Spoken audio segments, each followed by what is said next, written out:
I'm like 100 and it's got these gorgeous woodcuts. If you've never read Dr.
This exhibition was so inspiring to me, and I want to share what I felt, so I think I will first read what I wrote in my journal this day.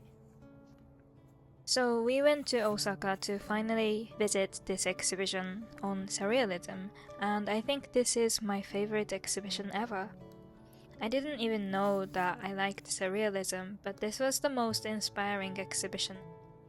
Maybe because I could see meanings and messages through these pieces, not from all of them of course, and maybe it's not really supposed to make sense considering the definition of surrealism, but reading the explanations with the works actually enabled me to digest what I was seeing.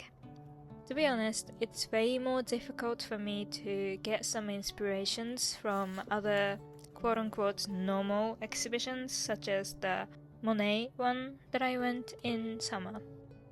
Maybe I'm feeling like someone with no knowledge of paintings, just finding a piece of art visually pleasing or aesthetic is shallow, and it's ironic because for music, which I believe I understand at least a little bit, it's still enough that I find it pleasing to my ears. But I could also say that it's almost how emotionally evoking it is for me. And for me, it's quite rare that a piece of visual art makes me emotional. So it's not that I'm saying art should always mean something serious, but it's all in this, a quote that I found somewhere on Pinterest. Art should disturb the comfortable and comfort the disturbed. And this is what art means to me, and I think this exhibition was really embodying this. And I am very curious and want to get more into surrealism. So that was what I wrote in my journal, but to add a little more context, the forms of art that I usually enjoy the most are literature and music. And when I find the reading experience pleasing or aesthetic, or I find a piece of music pleasing to my ears, I feel that's just enough. But when I find a piece of painting pleasing, I feel like that's shallow and I'm liking it just for the aesthetics instead of finding something more meaningful. So because of this, I used to not really enjoy visual art much because I thought that I just don't have the right artistic eyes and I just don't understand paintings. But the thing is, it's still enough to find it pleasing. And it's still a way to consume art, just as I do with literature and music. This exhibition made me realize this gap that I had between the ways I saw different forms of art, and I'm so glad that I went to see this because I learned that I love surrealism and also a new way of interacting with art.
came to the library for the first time after the semester ended because I was feeling kind of stuck doing all of my tasks at home.